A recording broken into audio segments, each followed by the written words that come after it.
তার অ্যাসেট হচ্ছে 1000 কোটি, তার 100 কোটি টাকা লাগবে খালি ঘুরে দাঁড়াতে, আপনি তাকে সিরিয়ালে সবার আগে দেন গাড়িটার মতো। এখানে নাসির ভাই একটা কথা বলেছেন যে আমাদের উৎপাদন সক্ষমতার একটা বড় অংশ আমরা ব্যবহার করতে পারি না। এটা আমি যতদূর জানি টেক্সটাইল সেক্টর সহ বিভিন্ন সেক্টরের ক্ষেত্রে বেশি প্রযোজ্য। আপনি যদি কিছু যোগ করেন। হ্যাঁ, উনি অলরেডি আলোকপাত করেছেন আমাদের গ্যাসের সংকট। আজকেও আমার গতকালকে ফ্যাক্টরিতে 13 ঘন্টা গ্যাস ছিল না, এর আগের দিনও এরকম ছিল না। আমার কাছে প্রতিদিন ফোনের রিপোর্ট আছে। তো এটা আমার না, শুধু আমাদের যারা ব্যবসা করি সকলের ব্যাপারে। তবে আমাকে যদি প্রশ্ন করেন যে বাজেট কেমন দেখতে চাই, আমি এক কথায় বলতে চাই, একটা গ্রহণযোগ্য বাজেট দেখতে চাই। এইবার অন্তত একটা গ্রহণযোগ্য বাজেট দেখতে চাই।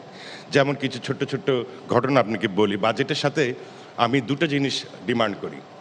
বাজেটে আপনার দুটো লক্ষ্য থাকা উচিত, একটা হচ্ছে শর্ট টার্ম, একটা হচ্ছে লং টার্ম। আপনারা এখনই আমরা বুঝতে পারছি লং টার্মে আমরা প্রাধান্য দিচ্ছি শিক্ষা, যেটা চ্যালেঞ্জ করার কোনো অবকাশ নেই।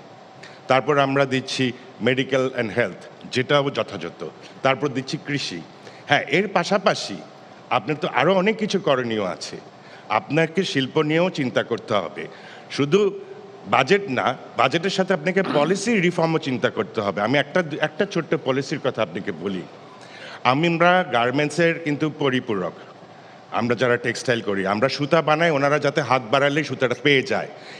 এই জিনিসটা হবার জন্য, এটা বাস্তবায়ন হওয়ার জন্য সরকার কিন্তু আমাদের অনেক প্রণোদনা দিয়েছে, ক্যাশ ইনসেন্টিভ দিয়েছে, টাকার উৎস জানতে চাইবো না তুমি বিনিয়োগ করলে, এটাও করেছে, ব্যাক টু ব্যাক এলসি দিয়েছে, তারপরে আপনার বন্ডেড ওয়্যারহাউস ফেসিলিটি দিয়েছে। এখন জিনিসটা কি দাঁড়ালো, তুলা যদি ইম্পোর্ট করেন 2% না আমাদেরকে দিল তত্ত্বাবধায়ক সরকারের। তার মানে তুমি সুতা ইম্পোর্ট করো, তোমার দরকার নেই এখানে ফ্যাক্টরি করার, এটাই রিফ্লেক্ট করে না। এখন আরএমজির হচ্ছে কর্পোরেট ট্যাক্স 12%, যেটা হাতেম ভাই এক্সপ্লেইন করলো, যেখানেই আমাদের সমস্যা হচ্ছে টেক্সটাইলে করে রাখছে 27%, এই সাম্প্রতিককালে করা হয়েছে। তাইলে কি আমরা সাপোর্টিভ ইন্ডাস্ট্রিকে প্রমোট করছি, নাকি আমরা এটাকে অন্যদিকে ঠেলে দিচ্ছি? আপনাকে একটা ছোট্ট পরিসংখ্যান দিই। 2022 থেকে 23 সালে আমাদের দেশে 14,000 কোটি টাকা সুতা ইম্পোর্ট হয়েছিল, আর 2024 আর 25 এটা 26,000 কোটি টাকা হয়েছে।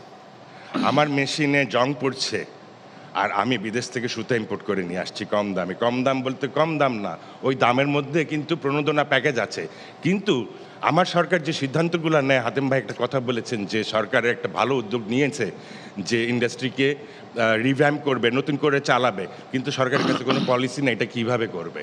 আমি সেই মিটিংয়ে গিয়েছিলাম বাংলাদেশ ব্যাংকে, তারা এটা করতে চায়, কিন্তু বাংলাদেশে একটা প্রবণতা কি জানেন, গাড়ি যখন চলে, আজকেই গল্পটা শুনেছি, যে গাড়িটা লাইনচ্যুত হয়ে সামনে চলে যায় তাকেই সবার আগে পাস দেওয়া হয়, কারণ ওকে যদি পাস দেওয়া না হয় বাকি গাড়িগুলো ফেসে যাবে।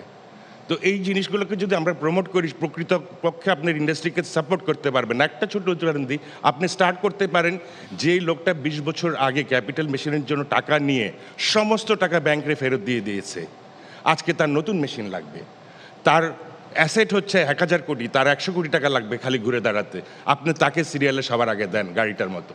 কই, আপনার তো এরকম কোনো পলিসি নাই। সো বাজেটের পাশাপাশি আমি পলিসিও ডিমান্ড করি। তো এটা বলে আরও প্রশ্ন থাকলে ধন্যবাদ পরে নেব। রাসেল ভাই। একদম